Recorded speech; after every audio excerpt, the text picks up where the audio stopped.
Right, here we go. QPR head to third place Leeds United on Saturday afternoon for our final match ahead of the last international break until March. So I caught up with Leeds YouTuber Joe Blackburn to find out how Daniel Farke's side have been getting on this season so far. As usual, I'll be chatting about QPR after the interview, so make sure you stick about until the end of the video. And if you enjoyed this preview, then do hit like and subscribe. Hi Joe, how are you doing? Hi, I'm doing pretty well. A little bit annoyed about the Millwall match, which was at the time of recording last night. But they're going to happen, aren't they? You can't win every match in a season, and yeah. Other than that, pretty good. Yeah, great. Well, thank you so much for jumping on the channel, and we'll start exactly there with that loss to Millwall. Obviously, 7 wins, 5 draws, and 2 losses for Leeds so far. That's the second loss of the season, which came on Wednesday night with that 1-0 loss away at Millwall. So, what have you made of the season so far, and what was it that was wrong in that performance on Wednesday night?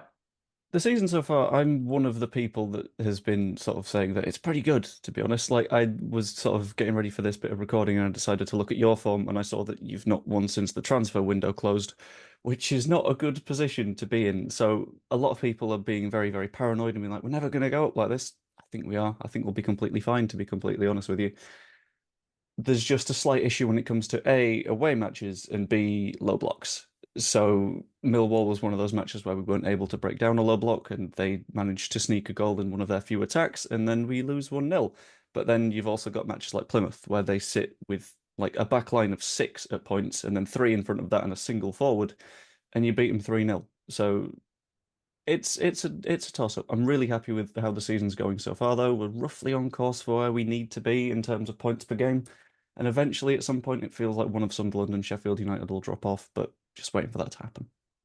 And is the aim sort of automatic promotion this time? No messing about with the playoffs?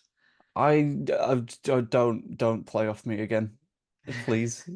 I've been to Wembley twice in my life. One when I was a kid to watch an England match. One was last summer when we managed to lose to Southampton in a match where we honestly looked like we did against Southampton every match last season. We bumped into a problem of brilliant, we've got tons of the ball, and we're not really doing much with it. And that's something that I think we're working on dealing with this season. We're doing significantly more with the ball, and we're a lot more balanced because not having Crescencio Somerville, not having Jorginho Rutter means that, yeah, they're brilliant footballers, but a big problem that we had a lot of last season, including the match against QPR where we lost 4-0, was it, I think, off the top of my head, was that we were like, oh, nothing's worked. Give it Somerville. And then that would keep not working, but you'd sort of keep assuming that it'd work. And you'd end up in that cycle. Whereas now we have to be more creative because we've not got the players that do that right now. So Yeah, that I'm makes a lot feeling of happy. sense.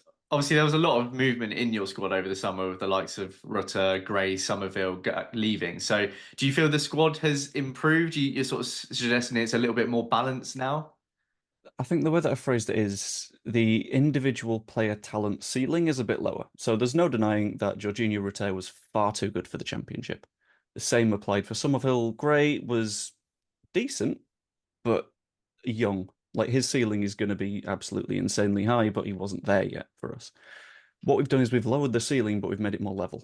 So in terms of on the wing, it's now a case of, well, if we've not got a Somerville, I guess it's got to be Jaden Anthony last season.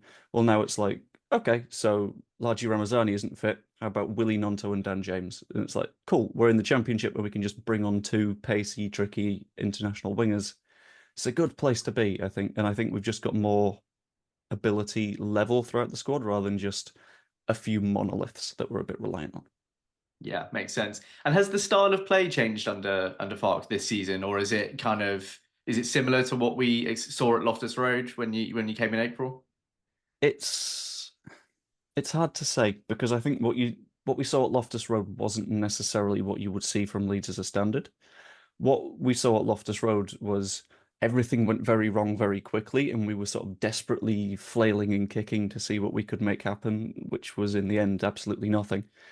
What you tend to see under Farker at the minute, whether it's home or away, is have the ball. If we have the ball, you can't score a goal.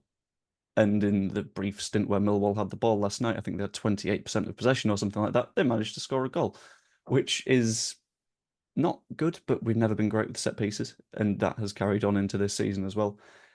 But it's a case of if you've got the ball, if there isn't an immediate opportunity to create a chance, because we're also really good when it comes to transitional stuff, because we have those pacey players, we've got the decent finishing.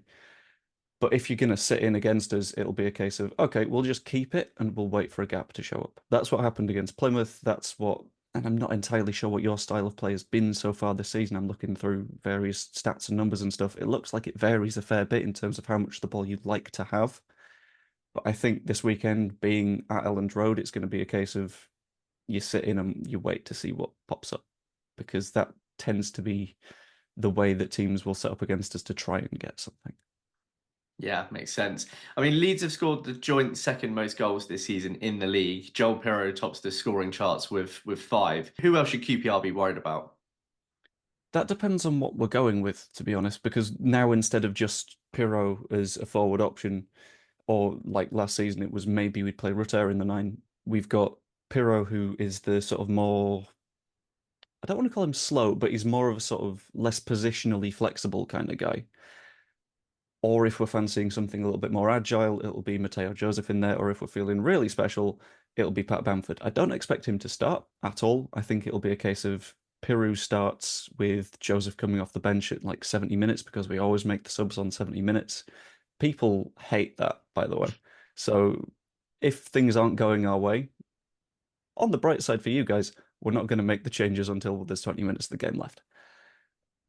But I think you're looking at Joseph, if he does play, he's not one that necessarily scores the goals, but his chance creation, his movement is really good. You can tell that he's been learning from both Bamford, who does the movementy stuff really well, but his finishing isn't great, and Pirro, who finishing is good, not so good with the movement. He's a sort of balance between the two in the middle ground. In other places, you're probably going to talk about Dan James causing issues, because he's a very direct player. He'll get to the byline and he'll put a ball in. And weirdly, in terms of attacking, you won't expect this name to pop up, but Junior Firpo isn't necessarily a left back in the traditional sense. He's a left winger that sometimes bothers to have a wander backwards. He will do a lot of overlapping, he'll do a lot of banging the ball into the box, and I think he's going to cause some pretty big problems throughout the match. Yeah, I can see that coming as well. The last time these two teams met, as you said, was the 4-0 QPR home win back in April. That sealed our survival. It was a match in which it seemed like everything went wrong for Leeds and everything went right for QPR. But QPR haven't actually won at Elland Road since 2013, which was a 1-0 win with Clint Hill being the sole goal scorer. So to round us off, let's get your score prediction for Saturday afternoon. Oh, that's made me feel more good. I think it's Elland Road. We tend to win our matches at Elland Road. We're very rarely put on the back foot. It's a question of will we make some mistakes, and I'm not really sure we will. Having a look at your recent matches, goal scoring isn't necessarily the strong suit either. You've scored 4 in 8. So I think after having seen what Middlesbrough did, having seen that we're at home, and when we're properly going, and we'll want to get a little bit of revenge for Millwall, you've fallen into that unfortunate position of blue and white London club about to play against Leeds United when we've just lost to one. It feels like we tend to take our foot off the gas at 3, so it feels like probably 3-0, and then we'll play it safe after about 50 minutes if we score the third then. But I don't see it being too spooky. All right, Joe. Well, thank you very much for joining me today, and all the best for the rest of the season. You too. Hope you manage to outdo Plymouth, for example, because I want to see both Wayne Rooney sacked and Plymouth relegated. So we'll see. Cheers, Joe. Thanks very much to Joe for jumping on to chat with me for this preview video, and don't forget to check out his channel via the link in the description below. Naturally, I don't think I'm the only QPR fan that's not feeling too positive going into this fixture. After the conclusion of Wednesday night's fixtures, QPR remain in 23rd and are now not only 5 points adrift from safety, but also 5 points adrift from Plymouth Argyle in 22nd. And of course, there is a bit of a weird symmetry here with Gareth Ainsworth getting the sack after 14th matches after facing Leicester City with just one match left until the international break.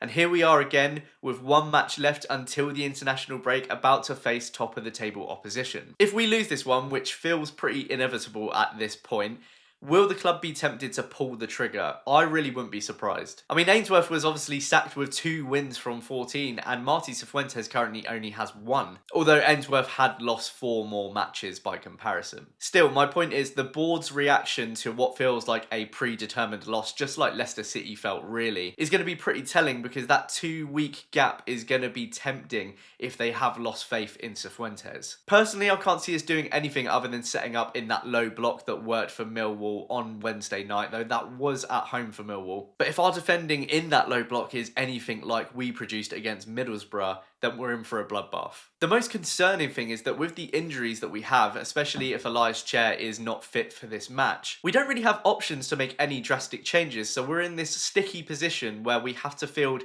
a very similar team to the one that just lost 4-1 in its last match, against a team that has scored the second most in the league. I know there will be some optimistic fans that will feel it would be very QPR to then pick up a result against Leeds after what happened on Tuesday night, especially having kept clean sheets against Burnley and Sunderland, but I just think especially after that 4-0 in April, which kind of derailed their automatic promotion charge, they're going to be looking for revenge, and I think it will be us punished for their loss on Wednesday night. So, score prediction, I'm going Leeds United 3, QPR 0. Do let me know your own score predictions in the comments below. Thank you so much for watching. If you're a newcomer to the channel, you've liked what you've seen in this preview, please do hit like and subscribe, and I'll hopefully see you in my match reaction video. Come on, you Rs!